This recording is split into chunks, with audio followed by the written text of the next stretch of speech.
थोड़ी देर बुढ़ापे में न मार हो न जी हो, ध्यान राखियो बहुत ही खराब मर हो। एक मंदिर को पैसा जी जी ने खाओ हो, मंदिर की जा जाता ना खज्जू मंदिर को मंदिर ही में लगाता रहो ना, सात पैरी को ना सोचे। ये गज्जा को पैसा जो जब गौशालों को पैसा न कर रहे हैं ये सरकारी, और ये समूह बाज जितने जो में कर रहे हैं दलाली, वो साहब को जन कौन मौत मार है।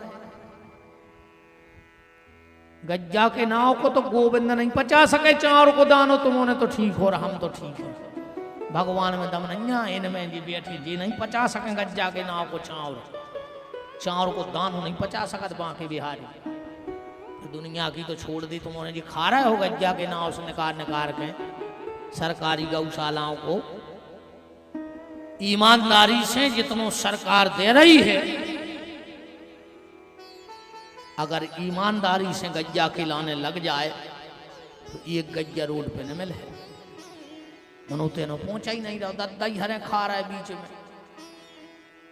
अकेले फाइलों में गौ सेवा चल रही। ईमानदारी से अगर जांच हो जाए,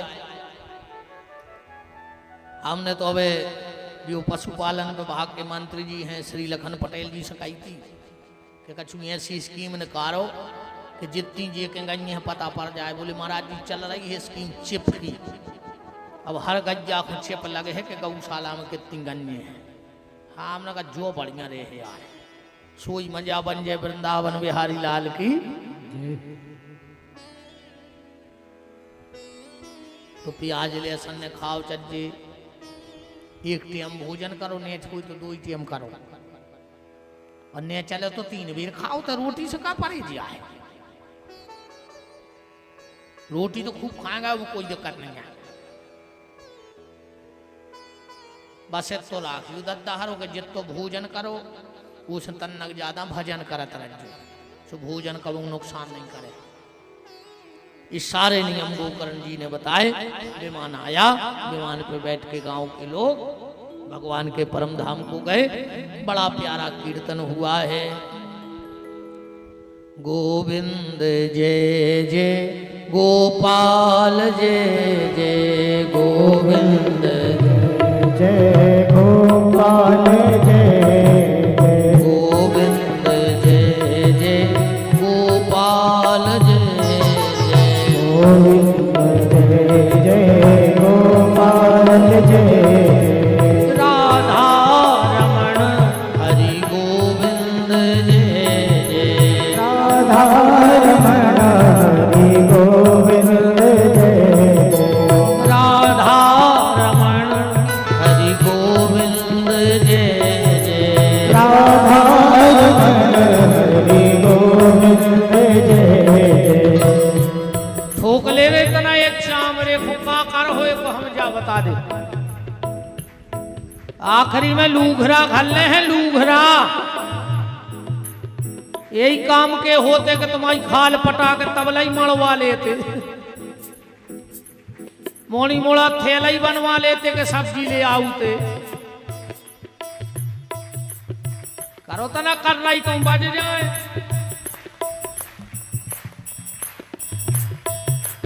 गोविंद जय जय गोपाल जय जय गोविंद जय जय गोपाल जय जय राधा रमण हरि गोविंद जय जय राधा रमण हरि गोविंद जय जय गोविंद जय जय गोपाल जय जय गोविंद जय जय गोपाल जय जय।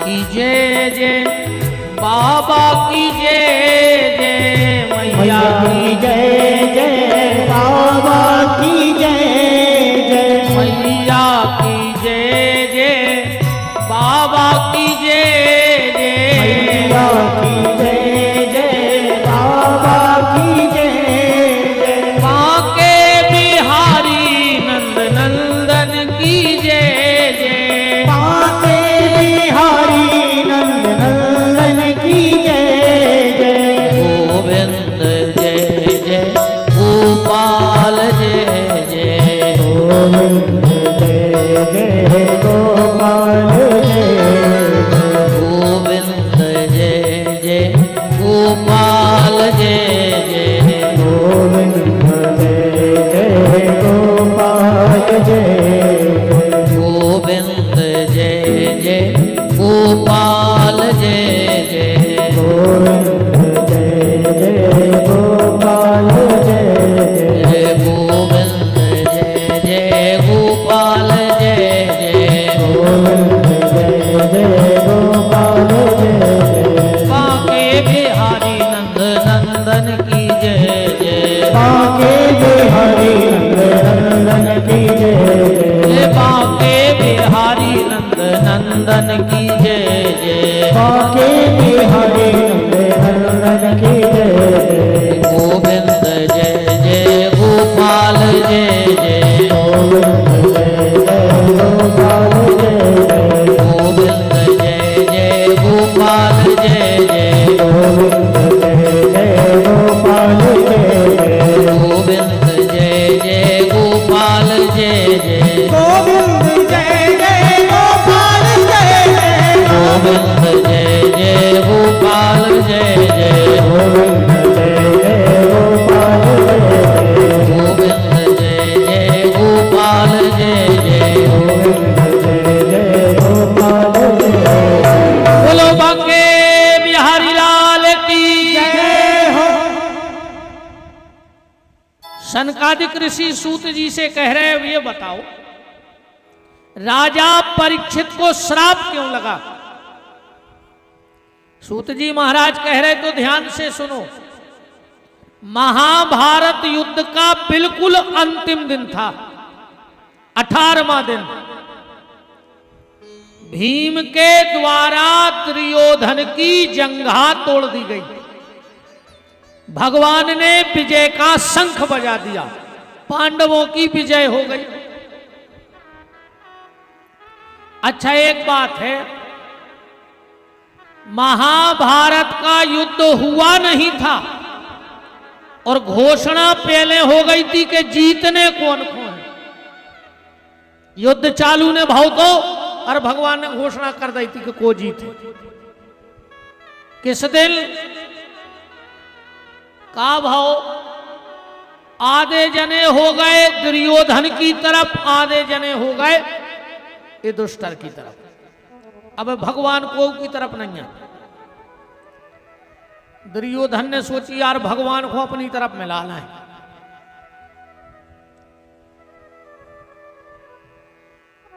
सवेरे सवेरे गाओ, भगवान सो रहे थे, सो जो वही पलका पे बैठ गए भगवान के सिराने, जी आए भगवान को सिर हतो।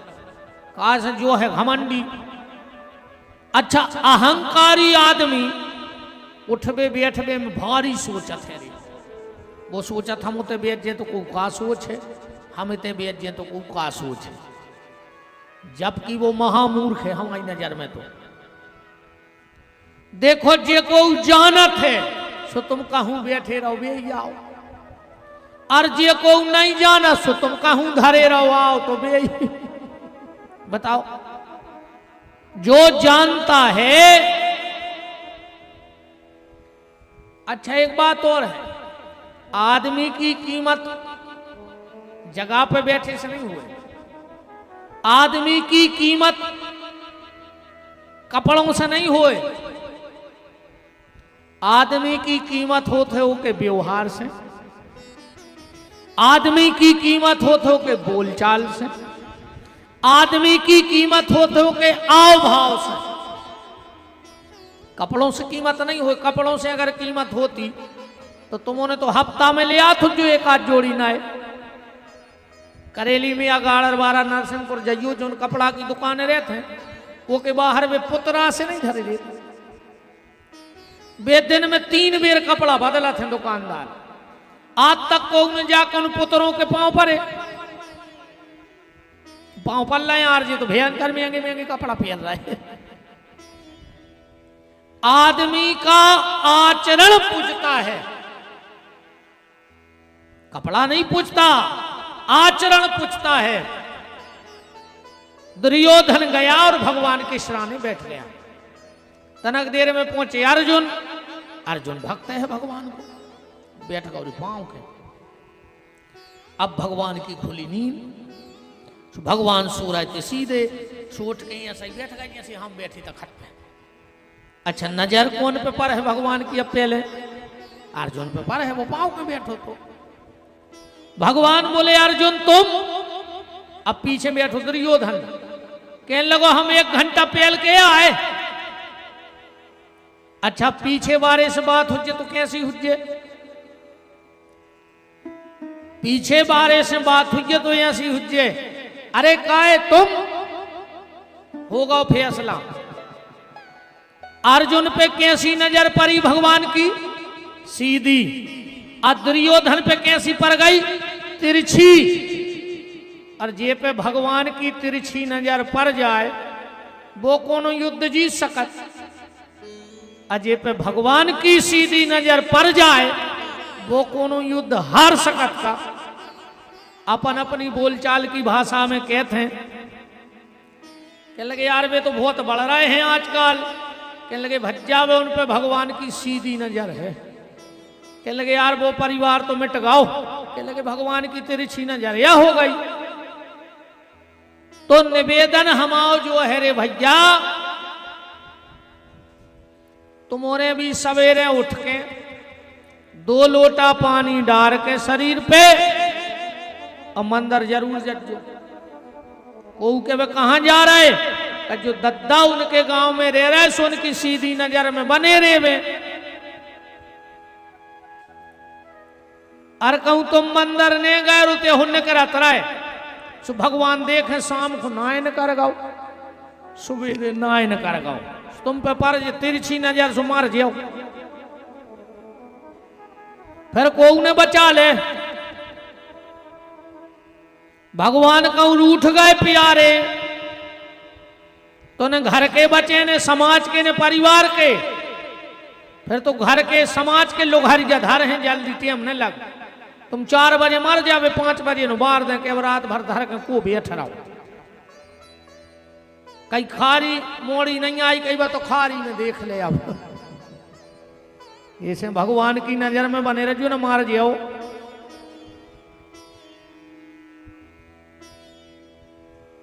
सब कृपाओ नहीं किया है ठाकुर जी की, न सीताराम हो जाए। दूबा जम्बे में टेम नहीं लगे। ध्यान राखू, अच्छे अच्छे निपट गए हैं। तो सुबह या शाम भगवान के मंदिर जाओ और ये प्रार्थना करके आओ कि ठाकुर जी तुम्हारे गांव में रह रहे सो अपनी सीधी नजर हम पे बनाए रहियो। न तुम जात के चक्कर में पड़े, कितना जात जोड़ ले। तुमने चेत में कितना बालें धल नहीं हुए पिसी की बोरों में भर भर के। कहूं भगवान को ने वचन देने हुए, अरे कहूं ये कई बाल खराब कर दई भीतर की सो पूरी बालें और बनाई। तो जो कछु कमाए धरे हो जो सो मंडी में बेच बाँच के बाल। कहने लगे 3 छल्ला गिरे 3। और उन छल्लों को नहीं ठिकानो। कहूं सक्सेस होगा तो ठीक, न महीनाक में बेइमारती के छल्ला बने हैं 13 के कि जी इन छल्लों में लग जे लोग हर गया। रिश्तेदार बे छल्ला के हैं, अच्छी चास नहीं डूबे, यहाँ अच्छे ने पट गए अपन तो मजा बन गाओ। तुम अपने पास कितना बचा ले, तुम भगवान को तुम्हारे पास ने वचन देने हुए और कहूं उन्हें बाईपास करवा दो तो ने फिर बाई के पास बचे ने पापा के पास बचे, कुछ न बचे, ध्यान रखियो।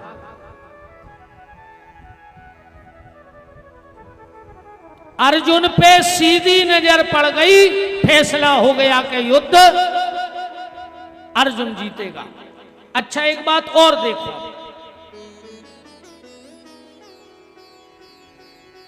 विजय किसकी होती है?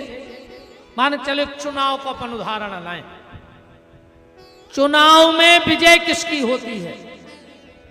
जिसके पास संख्या बहुत होती है वो जीत जाता है ना? जिसके पास संख्या बहुत होगी वो चुनाव जीत जाएगा। अब दुर्योधन और युधिष्ठिर में चुनाव भाव, धर्म की पार्टी ने युधिष्ठिर को टिकट दो और अधर्म की पार्टी से दुर्योधन को टिकट मिलो। संख्या तो दुर्योधन के ज्यादा हती,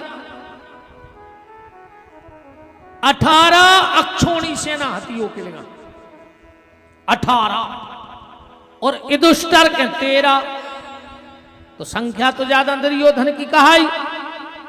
अजीत गाओ युधिष्ठिर, उल्टो हो गओ, संख्या वारो हार गओ। देखो भैया, जीत वो की नहीं होए जे के लेगा संख्या ज्यादा है, जीत वो की होते जे के बगल में शंख वारो ठाड़ो हो जाते। युधिष्ठिर के बगल में शंख वारो खड़ो तो संख्या दुर्योधन के और शंख वाला युधिष्ठिर के। कोशिश करियो कि तुम्हारे पक्ष में संख्या हो चाहे न हो, पर शंख वारो तुम्हारे पक्ष में बनो रहे तो तुम जीवन में कोनो युद्ध नहीं हार सकते।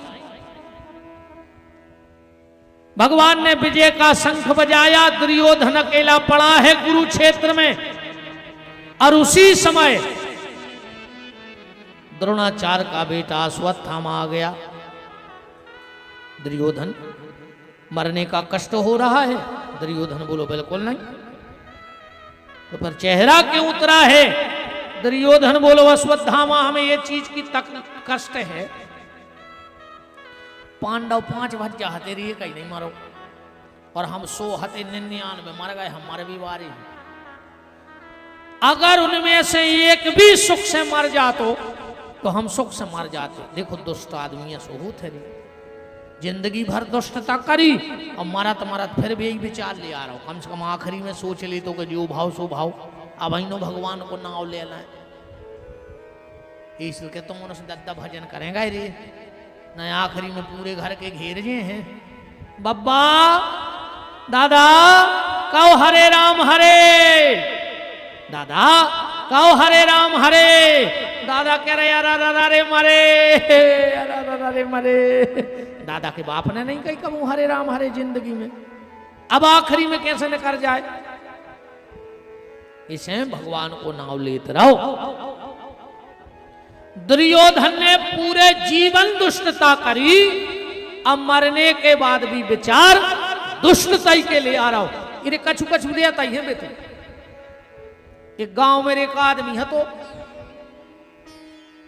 वो दिन भर को उन्हें हतो, वो इन्हें हतो के तो ये कई काम सुबह उठे सपरे 4 बनाए रोटी, और दिन भर गांव में लड़ाई करवावे, एक ये से वो की वो से वो की वो से। पूरे गांव के सोचेंगे जो तुम्हारा जातवार, पूरे गांव के डराए उसको। इतना खतरनाक आदमी यार वो। एक दिन एक के आ रहे थे लड़का को देखने वाले, मुश्किल से तो मोड़ा के देखने वाले आए। अब वो के पुराने ऐसे ऐसे होने लगे रात से कि यार वो नहीं आ जाए, जब इनके रिश्तेदार आवे न वो तो बिगाड़ा ही दे। रिश्तेदार पूरे के आई हैं, वो माँ से बोने का तारा हो तो मोड़ा के वो आपको पसीना आ गया, वो तो बिगड़ गई। उन्हें तुरंत मोड़ा को 500 दे के कक्का के पाँव पल्ले जाके कहूँ चुपचाप रह जाए। मोड़ा गाओ 500 रुपया दे, आज जैसा ही प्रणाम करो, पता है वो क्या कह रहा हो, कह लगो और बेटा तुम्हारा मिर्गी को रोग ठीक होगा। अब बताओ को के मोड़ा देखवे अपन यार पता लग जाए कि मिर्गी याद है। ऐसे ही ये दुर्योधन है। अश्वत्थामा ने कहा दुर्योधन मैंने तुझसे कितनी बार कहा कि तूने उन पे भरोसा किया जो तुम्हारे थे नहीं। तुम क्या जान रहे हो? भीष्म पितामह तुम्हारी तरफ से लड़ रहे थे। अरे वो अर्जुन को बहुत प्रेम करते थे। द्रोणाचार्य का प्रिय खास चेला था वो अर्जुन। तुम क्या जान रहे? कर्ण तुम्हारा मित्र हतो। वो दुर्योधन सगो भैया आए पांडवों को। अगर तुमने एक बार मुझे सेनापति बना दिया होता कौरवों का तो मैं पांडवों के सिर काट देता। दुर्योधन बोला अश्वत्थामा भी कुछ नहीं बिगड़ा। अगर मेरे मरने के पहले एक भी पांडव की गर्दन काट के ले आए तो हम मरने के बाद तुम्हारे ऋणी रहेंगे। और रही बात सेनापति की तो दुर्योधन ने अपने खून से तिलक कर दो। जाओ तुम आखिरी सेनापति हो। पर जाको राखे साइया मार सके ना कोई, बाल न बाको कर सके जो जग बैरी होए। भगवान पांडवों को लेके विजय का उत्सव मनाने चले गए। पांडवों के 5 बच्चे थे, वो 5 बच्चे सो गए पांडवों के बिस्तर में। अश्वत्थामा रात में गया और सोते हुए 5 बच्चों की गर्दन काट करके और थाल में सजाकर दुर्योधन के पास पहुंच गया। लो दुर्योधन, तुम एक पांडव की बात कर रहे थे, मैं 5 का सिर काट के ले आया। दुर्योधन बोलो कि अश्वत्थामा पांडवों को मारना गाजर मूली काटना नहीं है। अश्वत्थामा बोला मैं जानता था, इसीलिए सबूत लाया हूं। अंधेरा था, 5 सिर रख दिए। दुर्योधन ने एक एक सिर पकड़ा, पट पट पट 5 ही फोड़ दे। अश्वत्थामा से दुर्योधन बोलो कि तुमसे गलती हो गई, ये पांडव के सिर हो ही नहीं सकत। बोले काहे? अगर ये 5 पांडव हैं तो इनमें एक सिर भीम का होना था, और भीम का सिर इतना कमजोर नहीं था कि दुर्योधन ऐसो फोड़ देवे। जब उसको गदा का प्रहार करते थे तो उसके सिर से चिंगारी फेंकती थी। आग तो जलाओ, और जो आग जलाई, और जो दुर्योधन ने पांडव की जगह पांडवों के पुत्रों के सिर देखे, इस पापी की आंख में आंसू आ गए। अरे नीच, अधम, पापी, ये तूने क्या किया रे? मैंने तुझसे पांडवों के सिर मांगे थे, तू तो मेरी वंश की बेल ही नष्ट करके आ गया। अब तो मेरे कुल में कोई पानी देने वाला नहीं बचा। अश्वत्थामा, जब ये 5 बच्चे कभी अपने पितरों का, पांडवों का तर्पण करने जाते तो वहां पंडा पूछते कि तुम्हारे परिवार में कोई और था तो ये मेरा नाम जरूर लेते। तो वो कहते कि चलो भले दुष्ट हते मनो तर्पण तो कराई दे। अब तो तूने वो अधिकार भी मुझसे छीन लिया। और इतना रोया दुर्योधन, इतना रोया कि इसके प्राण निकल गए। अश्वत्थामा ने विचार किया कि न तो हम दुर्योधन के हो पाए और पांडव जिंदा रह गए, हमें छोड़ है। अब सुबह सुबह जब द्रौपदी आई और 5 बच्चों के बिना सिर की लाशें देखी, आंखों में आंसू आ गए।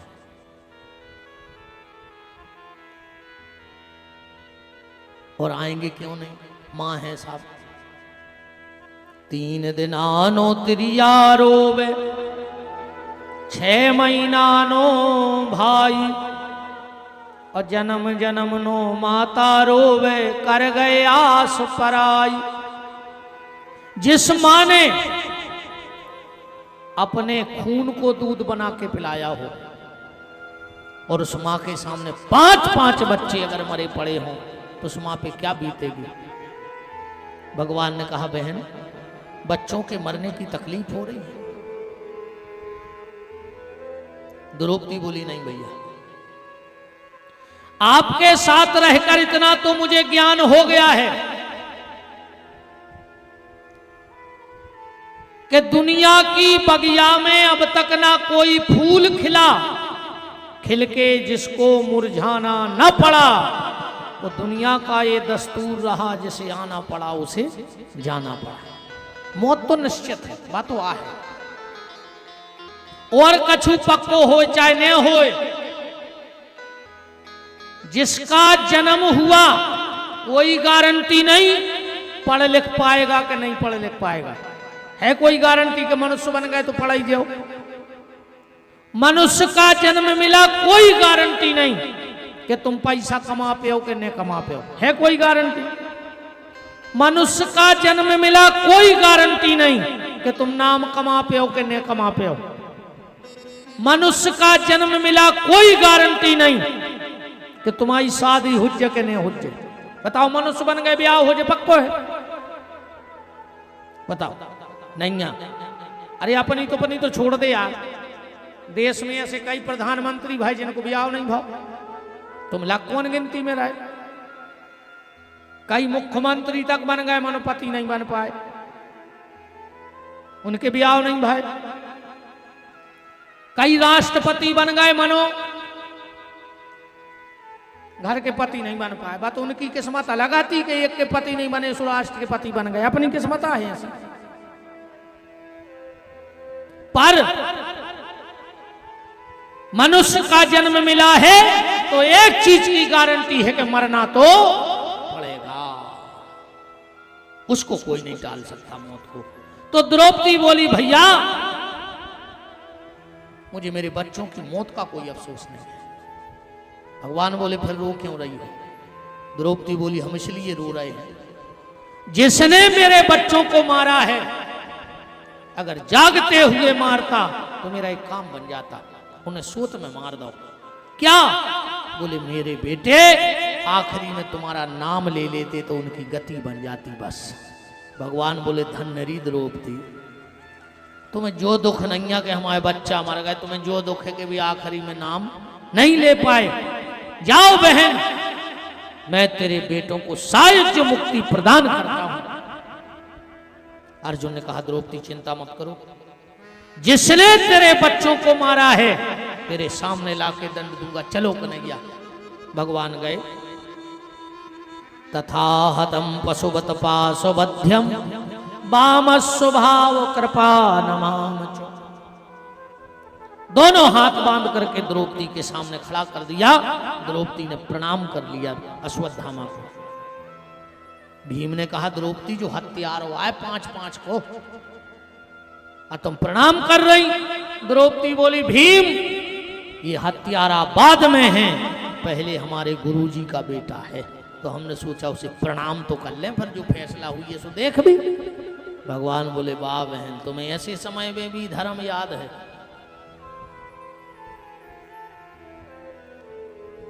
द्रौपदी बोली, दुष्टर एक बात बताओ,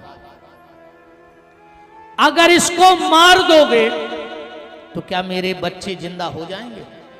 दुष्टर बोले, नहीं। तो द्रौपदी बोली, एक बात बताओ, अगर इसको मारने से मेरे बच्चे जिंदा नहीं हो रहे तो इसे मारने का क्या फायदा? क्यों?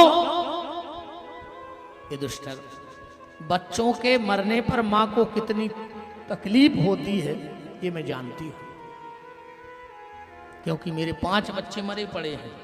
और दुष्टर, अगर मेरे 5 बच्चे मर भी गए तो मुझे 5 पतियों का सहारा भी है। ये दुष्टर, इसके पिता को तुमने पहले मार डाला, ये बूढ़ी मां की अकेली लठिया बची है बुढ़ापे की, हमारी इच्छा है कि इसे छोड़ दिया जाए। ये दुष्टर बोली, छोड़ दे।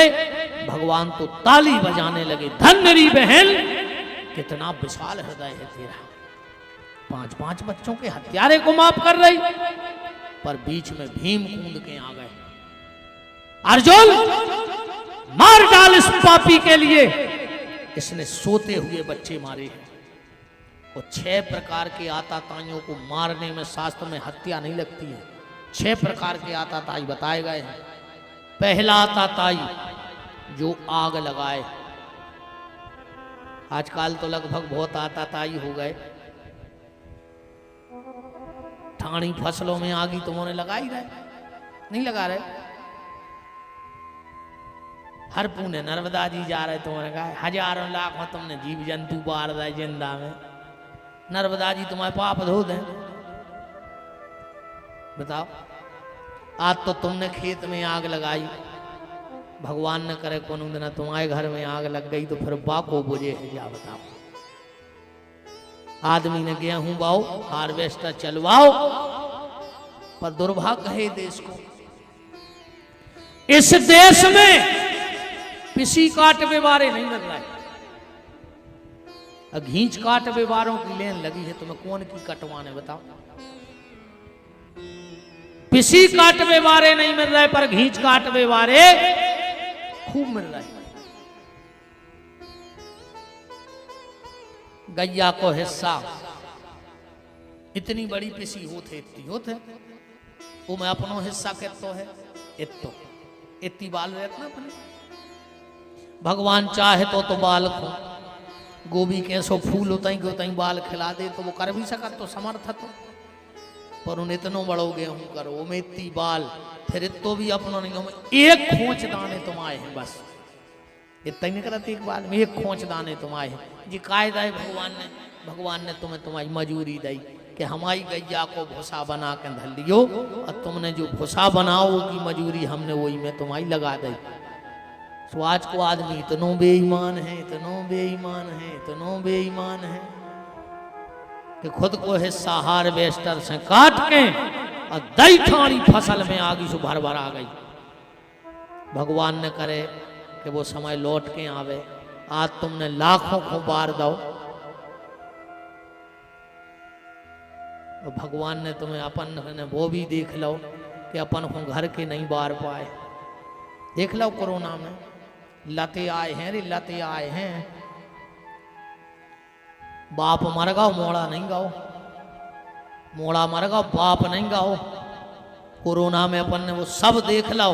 घरे कुत्तों से खराब इज्जत हो गई थी आदमी की। अगर तन्ना जोर से खांस दो तो थाली में धर के रोटी चक्कर सो चन्नात के सोते पहुंचत, तो सब्जी नून अचार सब इकट्ठो हो जात, तो लगा नहीं आए घर के तुम खांस दो तो फिर भी नहीं खुल रही आदमी की। बताओ, अगर कोरोना में नहीं खुली तो अब तो असंभव है, असंभव। तो 6 प्रकार के आताताई हैं। सबसे पहला आताताई जो खेत में आग लगाता है, दूसरा आताताई जो शस्त्र बनाता है, तीसरा आताताई जो विष दे के किसी को मारता है। इनकी मुक्ति नहीं हुई। खेत में आगी लगावे वाले की आत्मा तरा ही नहीं सकती। मेरे को गारंटी कहा ही, चाहे भागवत सुना दे उनको, कहा से करोड़ों जीव है तुमने बारे खेत में, कितने जीव जंतु रहते हैं, अब उनकी हत्या को नहीं चुकाने पर तुम्हें अकेले एक पुणे में कुछ नहीं हो रहा नर्मदा जी में। और हम तो जा कह रहे जो घर की मताई से मोने बोला थो वो के संगे तो नर्मदा जी जज्जो ही ने सफर भी मार जाओ गली में तुम तक। नर्मदा जी खुद नहीं चाहत के सो पापी हम न आवे, तो जना कौन ट्रक के तरह दबजे और कोमड़ा से बाल्टी में भर के यहाँ हो संगे। अगर तुम्हें पता हो कि जो बहु दद्दा से नहीं बोला तो वो कितना कहे कि हमारे संगे चलो हमारी गाड़ी में मोटरसाइकिल में, तुम तो कहते हो जो हम नहीं जा रहे यार, तुम्हारी घेरी फिर रही हम काय तुम्हारे संगे। और जोन बहु में 700 सर से ने बोला थो तो मूड पटक के मर जा, जो कितना पूजा कर लीजिए तुम तो शंकर जी खा लियो माटी तना, हम तो घोर के जो न बना के कुछ नहीं हो, जो मारा हो मुंह में कीड़ा ही पार के 700 सर से मुंह नहीं बोल रही, पूरे खेत की माटी धर दी बतियां बना के सावन भर में, बेल के पत्ता टोड़ा रहे पूरे शंकर जी पे धर दे। घर की सास खून के असुगर हो रही, वे शंकर जी बना रही। शंकर जी ये सो मिटे हैं तुम आओ, तुमसे समराव न समर है, तुम कहते शंकर जी बना ले। पहले बूढ़े 700 सर की सेवा करो, वे आए साक्षात भगवान। फिर टेम मिले तो फिर मंदिर जाओ, मन पहले अगर घर में सियानो आदमी है तो की सेवा करो। साक्षात भगवान है बैठे तुम्हारे घरे,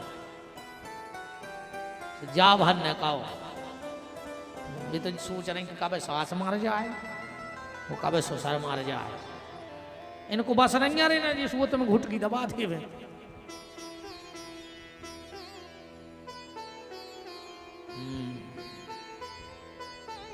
राम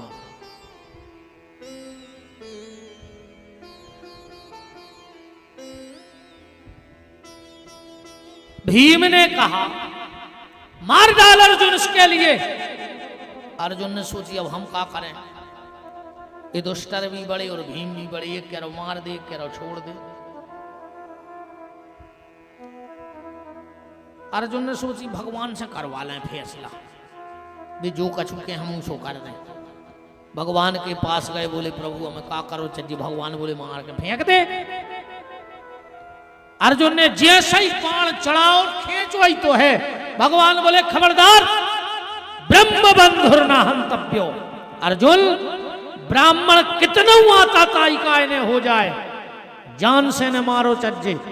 अर्जुन बोले तो छोड़े दे रहे। भगवान बोले तुम क्षत्रिय आओ, और क्षत्रिय को धर्म है कि आता ताई को जान से मार के फेंक दो चज्जे।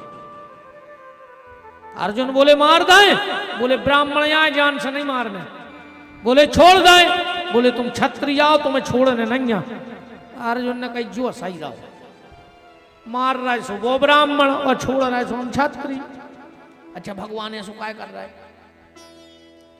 भगवान ने विचार करो कि हमने अर्जुन को गीता को ज्ञान महाभारत युद्ध के पहले दो, तो ऐसा तो नहीं है कि मार काट में भूल गए हो। भगवान परीक्षा कर रहे हैं। अर्जुन को तुरंत याद आ गया कि ऐसे समय में क्या करो चाहिए। शास्त्र कहते भैया सम्माननीय व्यक्ति को कभी जान से नहीं मारना चाहिए। बोले फिर वो समाज में बुलाओ, समाज में बुला के 4 लोगों में वो को अपमान कर दे और वो को छोड़ दे। अब जब तक वो की सांस चल है वो मरबे से ज्यादा तकलीफ हर मिनट पे हो जाए। मरबे पे तो ये कई दिन कष्ट हुई है, पर अगर सम्मानीय व्यक्ति का अपमान हो जाए तो मौत से भी ज्यादा उसे तकलीफ होती है। अर्जुन ने चुटैया काट ली, मणि निकाल ली, प्रतिशोध की ज्वाला में जलता हुआ अर्जुन से बदला लेने का विचार करके अश्वत्थामा चला गया। भगवान ने 5 मृत पुत्रों का अंतिम संस्कार कराया और ठाकुर जी ने कुंती को, द्रौपदी को, सुभद्रा को, युधिष्ठिर को, भीम को, अर्जुन को, नकुल को, सहदेव को सबको वरदान दिए। अश्वत्थामा ने उत्तरा के गर्भ को दग्ध करना चाहा। ब्रह्मास्त्र छोड़ दो। उत्तरा के भगवान के चरणों में लिपट गई। कृष्ण कृष्ण महाबाहु भक्ता नाम भयंकरो। हे कृष्ण मेरी रक्षा करो, कृष्ण मेरी रक्षा करो। भगवान को 1 मिनट नहीं लगा और उत्तरा के गर्भ में पहुंच गए। धन्य है माता उत्तरा। देखो भारत की किसी माता ने भगवान को जन्म दिया है और भारत की किसी माता ने भक्त को जन्म दिया है, पर धन्य है माता उत्तरा जिनके घर में भक्त भी बैठे हैं गर्भ में और भगवान भी बैठे हैं, जिनके गर्भ में परीक्षित भी बैठे हैं और परीक्षक भी बैठे हैं। भगवान परीक्षक है। भगवान ने उत्तरा के गर्भ की रक्षा की और भगवान बोले अब हम द्वारका जा रहे, पर अचानक से भगवान रुक गए। क्यों? क्योंकि भगवान का एक भक्त भीष्म अभी सरसैया पे पड़ा है। भगवान पांडवों के साथ कुरुक्षेत्र में पहुंचे हैं और भीष्म के सामने खड़े हो गए। भीष्म ने कहा प्रभु या तो दुनिया में व्यक्ति भाग्यशाली होता है या दुर्भाग्यशाली होता है, पर आज दोनों मेरे सामने हैं, भाग्य और दुर्भाग्य। भगवान बोले कैसी बात कर रहे हैं, भाग्य और दुर्भाग्य दोनों साथ? भीष्म बोले प्रभु सुनो, मेरा भाग्य ये है कि मैंने प्रतिज्ञा की थी कि जब सूर्य उत्तरायण हो जाएगा तब प्राण त्यागूंगा। इच्छा मृत्यु का वरदान था भीष्म के पास, पर प्रभु मेरा भाग्य तो देखो, आज 2 उत्तरायण मेरे सामने हैं। बोले 2? एक तो सूर्य उत्तरायण होगा और आप उत्तरा के गर्भ में चले गए, तो आपको नाव भी उत्तरायण होगा। तो हमारे सामने 2 उत्तरायण खड़े हैं, पर प्रभु मेरा दुर्भाग्य देखो। भगवान बोले कैसा दुर्भाग्य? बोले आप सामने आ रहे थे, पर हम दौड़ के तुम्हें स्वागत में नहीं जा पाए। क्यों? मेरे पांव में बाण लगे हैं।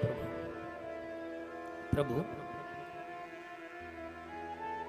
आप सामने खड़े हो, फिर भी हम आपके हाथ नहीं जोड़ पा रहे, क्योंकि हमारे हाथों में बाण लगे हैं। प्रभु आपके चरण मुझे दिख रहे हैं, फिर भी मैं उठ करके आपको प्रणाम नहीं कर पा रहा हूं, क्योंकि माथे में बाण लगा है। और ये कथा के लिए विभीषण की नहीं है, हमारी और आपकी है। अपन पे भी जाइए भी इतने आगे चल के। बुढ़ापे में पांव तो रहे हैं, पर बुढ़ापो में बाण मार दे, तुम दौड़ के मंदिर नहीं जा पाओ। जो हाथ पांव चल रहे हैं, जो तीरथ करे आओ, मंदिर हुआ आओ, कीर्तन में न चले। काश बुढ़ापे में ऐसे बाण घल हैं पांव में कि उठे ही नहीं। बुढ़ापे में हाथ तो रहे हैं, पर तुम झूम झूम के ताली ने बजा पे, तुम कुआरा ने उठा के खा पे। बुढ़ापे में सिर तो रहे हैं, पर तुम झुकाने पे भगवान के।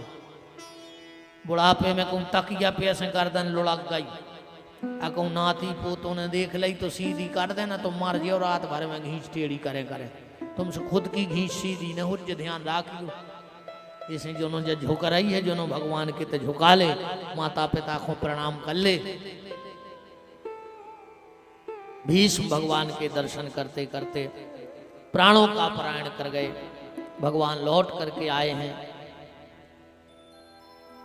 और जब भगवान द्वारिका गए तो भगवान के 16,108 ब्याह हो गए थे। 10-10 भगवान के संतान हैं। एक दिन की बात, भगवान